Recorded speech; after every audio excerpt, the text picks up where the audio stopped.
اب 27ویں ترمیم کی جو بات ہو رہی ہے تو اس میں مسئلہ جو ہے وہ یہی ہے کہ وہاں پر کچھ اس قسم کی باتیں آ گئی ہیں کہ جو کانسٹیٹیوشن بینچز ہیں ان کے سینئر موسٹ ججز جو ہیں وہ جوڈیشل کمیشن کے بھی ممبر ہوں گے. اب وہ تو ممکن نہیں ہے. اس کی وجہ یہ ہے کہ جوڈیشل کمیشن میں جو لوگ ہیں ان کا تعین پہلے بھی کر دیا گیا تھا, انہوں نے ترمیم کی ہے تو وہ تعین ہے.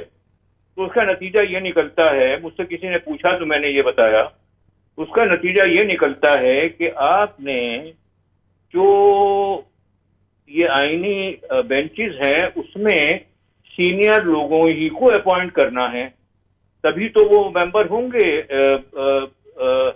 جوڈیشل کمیشن کے. تو اب وہ مسئلہ کیونکہ آ گیا ہے تو لہٰذا یہ 27ویں ترمیم کی بات کر رہے ہیں اور کہہ یہ رہے ہیں کہ ہم نے کچھ وعدے کیے ہوئے ہیں, ایم کیو ایم سے وعدے کیے ہوئے ہیں کہ ہم آرٹیکل 140A میں لوکل گورنمنٹ کے سلسلے کو آگے بڑھائیں گے.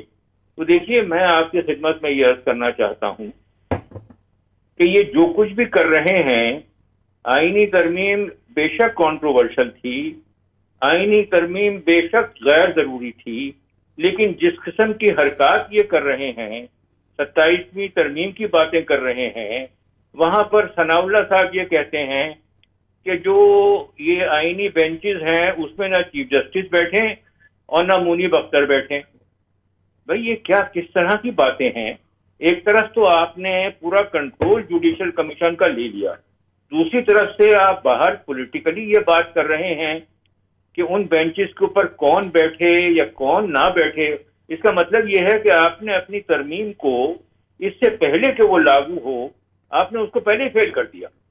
تو یہ بہت ہی گمبھیر صورتحال ہے, اور ایک طرف ملک میں لاوا ابل رہا ہے, آپ کو پتا ہے بارڈر سیف نہیں ہے, آپ کو پتا ہے کہ نیشنل ایکشن پلان کی بات کرتے ہیں, یہ کہتے ہیں کہ اس کی امپلیمنٹیشن نہیں ہوئی, اس کی وجہ سے یہ سب گڑبڑے ملک میں ہیں.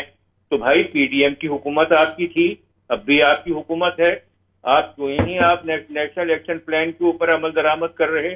مسئلہ جو ہے وہ یہ ہے کہ ان سے ایڈمنسٹریشن چل نہیں رہا ہے. مسئلہ جو ہے وہ یہ ہے کہ بے روزگاری ہے. مسئلہ یہ ہے کہ انتہائی نوعیت کا انفلیشن ہے, مہنگائی ہے, لوگوں کا گزارا نہیں ہوتا. میں آج ایک دو مرتبہ کبھی کسی ریستوراں میں گیا تو خان صاحب میں آپ سے یہ عرض کروں جی کہ جی. وہاں لوگ ہی نہیں ہوتے. ہاں نہیں ہوتے. وہاں ریستوراں میں دیکھتا ہوں جو ریستوراں بھرے ہوئے ہوا کرتے تھے ان میں لوگ ہی نہیں ہوتے.